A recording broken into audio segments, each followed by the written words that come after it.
Hi ನಮಸ್ತೆ ಎಲ್ಲರಿಗೂ info media ಜಗತ್ತು ಚಾನಲಿನ ಮತ್ತೊಂದು ವಿಡಿಯೋಗೆ ಸ್ವಾಗತ. ಸ್ನೇಹಿತರೆ, ಇವತ್ತಿನ ಒಂದು ವಿಡಿಯೋದಲ್ಲಿ ಸಿಂಹ ರಾಶಿಯವರ ಫೆಬ್ರವರಿ ತಿಂಗಳು ಅಂದರೆ 10ನೇ ದಿನಗಳು ಮುಗಿದ ನಂತರ 2025 ರಾಶಿ ಭವಿಷ್ಯವನ್ನು ನಾನು ತಿಳಿಸ್ಕೊಡ್ತೀನಿ. ಸ್ನೇಹಿತರೆ, ಉದ್ಯೋಗ, ಆರೋಗ್ಯ, ಕುಟುಂಬ ಮತ್ತು ಹಣಕಾಸಿನ ಪರಿಸ್ಥಿತಿ ಹೇಗಿರಲಿದೆ ನನ್ನ ಟೋಟಲ್ ಇನ್ಫಾರ್ಮೇಷನ್ನ ಇದೇ ವಿಡಿಯೋದಲ್ಲಿ ತಿಳಿಸ್ಕೊಡ್ತೀನಿ. ಇದನ್ನೆಲ್ಲ ತಿಳ್ಕೋಬೇಕು ಅಂದರೆ ಎಲ್ಲೂ ಕೂಡ ವಿಡಿಯೋನ ಸ್ಕಿಪ್ ಮಾಡಬಾರ್ದು. ಅಂದರೆ ವಿಡಿಯೋನ ಕಟ್ ಮಾಡಿ ನೋಡಿದ್ರೆ ನಿಮಗೆ ಫುಲ್ ಇನ್ಫಾರ್ಮೇಷನ್ ಅರ್ಥ ಆಗಲ್ಲ. ಸೊ ಹಾಗಾಗಿ ಎಲ್ಲ ವಿಡಿಯೋದಲ್ಲೂ ತಿಳಿಸೋದಿಷ್ಟೇ, ಬಿಗಿನಿಂದ ಹೆಂಡ್ ತನಕ ವಿಡಿಯೋನ ವಾಚ್ ಮಾಡಿ. ವಿಡಿಯೋದಲ್ಲಿ ಒಳ್ಳೆ ಮಾಹಿತಿ ಸಿಕ್ಕಿದ್ದಲ್ಲಿ ತಪ್ಪದೆ ವಿಡಿಯೋಗೊಂದು ಲೈಕ್ ಮಾಡಿ. ಇನ್ನು ನನ್ನ ಚಾನಲ್ನ ಸಬ್ಸ್ಕ್ರೈಬ್ ಮಾಡ್ಕೊಂಡಿಲ್ಲ ಅಂದರೆ ತಪ್ಪದೆ ಸಬ್ಸ್ಕ್ರೈಬ್ ಮಾಡಿಕೊಂಡ್ರೆ ಇದೇ ರೀತಿ ಹೊಸ ಅಪ್ಡೇಟ್ಗಳನ್ನ ದಿನನಿತ್ಯ ತಿಳ್ಕೊತೀರಾ. ಇದರ ಜೊತೆಗೆ ನನ್ನ ಚಾನಲ್ನಲ್ಲಿ ಸರಳ ಪರಿಹಾರಗಳು ಕೂಡ ಬರ್ತವೆ. ಅದನ್ನು ತಿಳ್ಕೊಂಡು ನೀವು ಮಾಡುವುದರಿಂದ ಮುಂದಿನ ದಿನಗಳಲ್ಲಿ ಎದುರಾಗುವ ಕಷ್ಟವನ್ನು ತಡೆಗಟ್ಬೋದು ಅಂತಲೇ ಹೇಳ್ಬೋದು. ಯಾರೆಲ್ಲ ಸಬ್ಸ್ಕ್ರೈಬ್ ಮಾಡಿಕೊಂಡು ವಿಡಿಯೋ ವಾಚ್ ಮಾಡ್ತಿದ್ದೀರಾ ಅವ್ರಿಗೆ ಥ್ಯಾಂಕ್ ಯು ಸೋ ಮಚ್ ಅಂತ ಹೇಳ್ತಾ ವಿಡಿಯೋದ ಕಡೆ ಗಮನ ಕೊಟ್ಬಿಡೋಣ. ಸ್ನೇಹಿತರೆ, ಸಿಂಹ ರಾಶಿಯವರಿಗೆ ಜನವರಿ ತಿಂಗಳು ಮುಗಿತಾ ಬಂತು 2025. ಇನ್ನು ಫೆಬ್ರವರಿ ತಿಂಗಳಲ್ಲಿ ಮುಂದಿನ ದಿನಗಳು ಹೇಗಿರಲಿದೆ ಅನ್ನೋದನ್ನ ತಿಳಿಸ್ಕೊಟ್ಬಿಡ್ತೀನಿ. ಮೊದಲನೇದಾಗಿ ಉದ್ಯೋಗದ ಬಗ್ಗೆ ತಿಳಿಸ್ಕೊಟ್ಬಿಡ್ತೀನಿ. ಉದ್ಯೋಗಸ್ಥರಿಗೆ ಈ ತಿಂಗಳು ಮಿಶ್ರ ಫಲಿತಾಂಶಗಳಿರುತ್ತವೆ. ಈ ತಿಂಗಳ ಪ್ರಥಮಾರ್ಧ ಉತ್ತಮ ಫಲಿತಾಂಶವನ್ನು ನೀಡುತ್ತದೆ. ದ್ವಿತೀಯಾರ್ಧ ಸಾಮಾನ್ಯವಾಗಿರುತ್ತದೆ. ಪ್ರಥಮಾರ್ಧದಲ್ಲಿ ನೀವು ಕೈಗೊಂಡ ಕೆಲಸಗಳನ್ನು ಯಶಸ್ವಿಯಾಗಿ ಪೂರ್ಣಗೊಳಿಸಲು ಸಾಧ್ಯವಾಗುತ್ತದೆ ಮತ್ತು ಉದ್ಯೋಗದಲ್ಲಿ ಪ್ರಗತಿ ಇರುತ್ತದೆ. 2ನೇ ವಾರದವರೆಗೆ ನಿಮ್ಮ ಕಚೇರಿಯಲ್ಲಿ ನಿಮಗೆ ಉತ್ತಮ ಬೆಂಬಲ ಮತ್ತು ಸ್ನೇಹಪರ ವಾತಾವರಣ ಇರುತ್ತದೆ. ಅನಂತರ ದ್ವಿತೀಯಾರ್ಧದಲ್ಲಿ ನಿಮ್ಮ ಸಹೋದ್ಯೋಗಿ ಅಥವಾ ಮೇಲಧಿಕಾರಿಯಿಂದ ಅನಗತ್ಯ ವಿವಾದಗಳು ಉಂಟಾಗಬಹುದು ಅಥವಾ ನಿಮ್ಮನ್ನು ತಪ್ಪಾಗಿ ಅರ್ಥೈಸಿಕೊಳ್ಳುವುದು ಸಂಭವಿಸುತ್ತದೆ. ಈ ಸಮಯದಲ್ಲಿ ಉದ್ಯೋಗಕ್ಕೆ ಸಂಬಂಧಿಸಿದಂತೆ ಹೊಸ ಜವಾಬ್ದಾರಿಗಳನ್ನು ತೆಗೆದುಕೊಳ್ಳುವಾಗ ನೀವು ಜಾಗರೂಕರಾಗಿರಬೇಕು. ಏಕೆಂದರೆ ಜನರು ಹೆಚ್ಚು ಕೆಲಸ ಮಾಡಲು ಮತ್ತು ನಿಮ್ಮನ್ನು ಅವಮಾನಿಸಲು ಪ್ರಯತ್ನಿಸುತ್ತಾರೆ. ಆದರೆ ಈ ತಿಂಗಳು ಪೂರ್ತಿ ಕುಜನ ಗೋಚಾರ ಅನುಕೂಲಕರವಾಗಿರುವುದರಿಂದ ದ್ವಿತೀಯಾರ್ಧದಲ್ಲಿ ಕೆಲಸದ ಒತ್ತಡ ಹೆಚ್ಚಾದರೂ ಉತ್ಸಾಹ ಕಡಿಮೆಯಾಗುತ್ತದೆ. ಕೆಲಸ ಮಾಡಲು ಸಾಧ್ಯವಾಗುತ್ತದೆ. ಈ ಕೆಲಸದಿಂದ ಅತಿಯಾದ ಲಾಭವನ್ನು ಕೂಡ ಪಡೆದುಕೊಳ್ಳಲಿದ್ದೀರಿ ಸಿಂಹರಾಶಿಯವರು ಅಂತಲೇ ಹೇಳ್ಬೋದು. ಇನ್ನು ನಿಮ್ಮ ಆರ್ಥಿಕ ಸ್ಥಿತಿ ಫೆಬ್ರವರಿ ತಿಂಗಳಲ್ಲಿ ಹೇಗಿರಲಿದೆ, ಫೆಬ್ರವರಿ ಮುಗಿದ ನಂತರ ಹೇಗಿರಲಿದೆ ಅನ್ನೋದನ್ನು ಕೂಡ ತಿಳಿಸ್ಕೊಡ್ತೀನಿ. ಆರ್ಥಿಕವಾಗಿ ಈ ತಿಂಗಳು ಮಿಶ್ರ ಫಲಿತಾಂಶಗಳಿರುತ್ತವೆ. ಪ್ರಥಮಾರ್ಧದಲ್ಲಿ ಆದಾಯ ಹೆಚ್ಚಾಗಿರುವುದರಿಂದ ಹಿಂದೆ ಮಾಡಿದ ಸಾಲ ಅಥವಾ ಪಡೆದ ಸಾಲವನ್ನು ಮರುಪಾವತಿಸಲು ಸಾಧ್ಯವಾಗುತ್ತದೆ. ಅಷ್ಟೇ ಅಲ್ಲದೆ ಅಗತ್ಯಕ್ಕೆ ತಕ್ಕಷ್ಟು ಹಣ ಕೈಯಲ್ಲಿರುತ್ತದೆ. ಈ ಸಮಯದಲ್ಲಿ ಹೊಸದಾಗಿ ಹೂಡಿಕೆ ಮಾಡಲು ಬಯಸುವವರು ಎಚ್ಚರಿಕೆಯಿಂದ ಯೋಚಿಸಿ ಹೂಡಿಕೆ ಮಾಡುವುದು ಒಳ್ಳೆಯದು.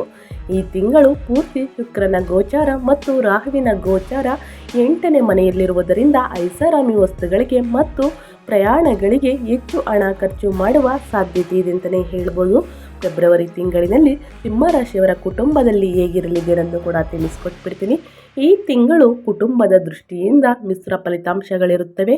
ಪ್ರಥಮಾರ್ಧದಲ್ಲಿ ನಿಮ್ಮ ಕುಟುಂಬ ಸದಸ್ಯರೊಂದಿಗೆ ಉತ್ತಮ ಸಂಬಂಧ ಇರುವುದು ಮತ್ತು ನಿಮ್ಮ ಜೀವನ ಸಂಗಾತಿ ವೃತ್ತಿಯಲ್ಲಿ ಅಥವಾ ಕೈಗೊಂಡ ಕೆಲಸದಲ್ಲಿ ಯಶಸ್ಸು ಸಾಧಿಸುವುದರಿಂದ ಕುಟುಂಬದಲ್ಲಿ ಸಂತೋಷದ ವಾತಾವರಣ ಇರುತ್ತದೆ. ಅಷ್ಟೇ ಅಲ್ಲದೆ ಸ್ನೇಹಿತರೆ, ನಿಮ್ಮ ಒಡಹುಟ್ಟಿದವರ ಕಾರಣದಿಂದಲೂ ನೀವು ಈ ತಿಂಗಳು ಸಂತೋಷವಾಗಿರುತ್ತೀರಿ. ದ್ವಿತೀಯಾರ್ಧದಲ್ಲಿ ಕೌಟುಂಬಿಕ ಜೀವನದಲ್ಲಿ ಕೆಲವು ತಪ್ಪು ತಿಳುವಳಿಕೆಗಳು ಉಂಟಾಗುವ ಸಾಧ್ಯತೆ ಇರುತ್ತದೆ. ನೀವು ಈ ಸಮಯದಲ್ಲಿ ಅನಗತ್ಯ ವಿಷಯಗಳಲ್ಲಿ ಮಧ್ಯಪ್ರವೇಶಿಸದಿರುವುದು ಒಳ್ಳೆಯದು ಅಂತಲೇ ಹೇಳ್ಬೋದು. ಯಾವುದೇ ವಿಷಯಗಳ ಬಗ್ಗೆ ಮಾತನಾಡಬೇಕಾದ್ರೆ ಮಧ್ಯದಲ್ಲಿ ಹೋಗುವುದನ್ನು ನಿಲ್ಲಿಸಬೇಕಾಗುತ್ತದೆ ಸಿಂಹರಾಶಿಯವರು. ಇದರಿಂದ ನಿಮ್ಮ ನಡುವೆ ಹೊಸ ವಿವಾದಗಳು ಉಂಟಾಗದಂತೆ ತಡೆಗಟ್ಟಬಹುದು. ಅಷ್ಟೇ ಅಲ್ಲದೆ ಈ ತಿಂಗಳ ಕೊನೆಯ ವಾರದಲ್ಲಿ ನಿಮ್ಮ ಕುಟುಂಬ ಸದಸ್ಯರಲ್ಲಿ ಒಬ್ಬರಿಗೆ ಆರೋಗ್ಯ ಸಮಸ್ಯೆ ಅಥವಾ ಅನಗತ್ಯ ಖರ್ಚುಗಳು ಸೂಚಿಸಲ್ಪಡುತ್ತೆ ಇದೆ ಸ್ನೇಹಿತರೆ. ಸೊ ಹಾಗಾಗಿ ಅದರ ಕಡೆ ಸ್ವಲ್ಪ ಗಮನ ಇರಲಿ ಅಂತ ಹೇಳ್ತಾ, ಇನ್ನು ಸಿಂಹರಾಶಿಯವರ ಆರೋಗ್ಯದ ಬಗ್ಗೆ ತಿಳಿಸ್ಕೊಟ್ಬಿಡ್ತೀನಿ. ಸಿಂಹರಾಶಿಯವರ ಆರೋಗ್ಯದ ಬಗ್ಗೆ ತಿಳಿಸೋದಾದರೆ, ಫೆಬ್ರವರಿ ತಿಂಗಳಿನಲ್ಲಿ ಆರೋಗ್ಯದ ದೃಷ್ಟಿಯಿಂದ ನಿಮಗೆ ಉತ್ತಮ ಸಮಯ ಅಂತಲೇ ಹೇಳ್ಬೋದು. ಈ ತಿಂಗಳು ಯಾವುದೇ ಪ್ರಮುಖ ಆರೋಗ್ಯ ಸಮಸ್ಯೆಗಳಿರುವುದಿಲ್ಲ. ಒಂದು ವೇಳೆ ನಿಮಗೆ ಯಾವುದೇ ಆರೋಗ್ಯ ಸಮಸ್ಯೆಗಳಿದ್ದರೆ ಈ ತಿಂಗಳು ನೀವು ಅವುಗಳಿಂದ ಬೇಗ ಚೇತರಿಸಿಕೊಳ್ಳಬಹುದು ಅಂತಲೇ ಹೇಳ್ಬೋದು. ಆದರೆ ದ್ವಿತೀಯಾರ್ಧದಲ್ಲಿ ಚರ್ಮ ಮತ್ತು ಮೂತ್ರಪಿಂಡಗಳಿಗೆ ಸಂಬಂಧಿಸಿದ ಆರೋಗ್ಯ ಸಮಸ್ಯೆಗಳು ನಿಮ್ಮನ್ನು ಕಾಡುವ ಸಾಧ್ಯತೆ ಇರುತ್ತದೆ. ಸರಿಯಾದ ವಿಶ್ರಾಂತಿ ಮತ್ತು ಆಹಾರ ಸೇವಿಸುವುದರಿಂದ ಆರೋಗ್ಯ ಸಮಸ್ಯೆಗಳಿಂದ ಪಾರಾಗ್ಬೋದು ಅಂತಲೇ ಹೇಳ್ಬೋದು. ನಾನು ತಿಳಿಸಿರುವ ರೀತಿ ಆರೋಗ್ಯದ ಬಗ್ಗೆ ಸ್ವಲ್ಪ ಎಚ್ಚರಿಕೆಯಿಂದ ವಹಿಸ್ಕೊಳ್ಳಿ ಅಂತ ಹೇಳ್ತಾ ಇನ್ನು ವ್ಯಾಪಾರದ ಬಗ್ಗೆ ತಿಳಿಸ್ಕೊಟ್ಬಿಡ್ತೀನಿ. ವ್ಯಾಪಾರಿಗಳಿಗೆ ಈ ತಿಂಗಳು ವ್ಯಾಪಾರ ಸಾಮಾನ್ಯವಾಗಿರುತ್ತದೆ. ಪ್ರಥಮಾರ್ಧದಲ್ಲಿ ವ್ಯಾಪಾರದಲ್ಲಿ ಸ್ವಲ್ಪ ಪ್ರಗತಿಯನ್ನು ಕಾಣುವಿರಿ ಮತ್ತು ಬರಬೇಕಾದ ಹಣ ಸಮಯಕ್ಕೆ ಸರಿಯಾಗಿ ಬರುವುದರಿಂದ ವ್ಯಾಪಾರದಲ್ಲಿ ಅಭಿವೃದ್ಧಿ ಸಾಧ್ಯವಾಗುತ್ತದೆ. ದ್ವಿತೀಯಾರ್ಧದಲ್ಲಿ ವ್ಯಾಪಾರದಲ್ಲಿ ಸ್ವಲ್ಪ ಪ್ರಗತಿ ಸಾಧಿಸಿದರೂ ಅನಗತ್ಯ ಖರ್ಚುಗಳು ಮತ್ತು ಹೂಡಿಕೆಗಳ ಕಾರಣದಿಂದ ಬಂದ ಲಾಭವನ್ನು ಉಳಿಸಲು ಸಾಧ್ಯವಾಗುವುದಿಲ್ಲ. ಈ ತಿಂಗಳು ಹೊಸದಾಗಿ ವ್ಯಾಪಾರ ಪ್ರಾರಂಭಿಸಲು ಬಯಸಿದರೆ ಪ್ರಥಮಾರ್ಧದಲ್ಲಿ ಮಾಡುವುದು ಒಳ್ಳೆಯದು ಅಂತಲೇ ಹೇಳ್ಬೋದು. ಇನ್ನು ಓದಿನ ಬಗ್ಗೆ ತಿಳಿಸ್ಕೊಳ್ಳೋದಾದರೆ ವಿದ್ಯಾರ್ಥಿಗಳು ಯಾವ ರೀತಿಯಲ್ಲಿ ಓದ್ತಾರೆ ಅನ್ನೋದು ಕೂಡ ತಿಳಿಸ್ಕೊಡ್ತೀನಿ ಸ್ನೇಹಿತರೆ. ಸಿಂಹರಾಶಿಯವರು ವಿದ್ಯಾರ್ಥಿಗಳಿಗೆ ಸರಾಸರಿ ಸಮಯ ಅಂತಲೇ ಹೇಳ್ಬೋದು.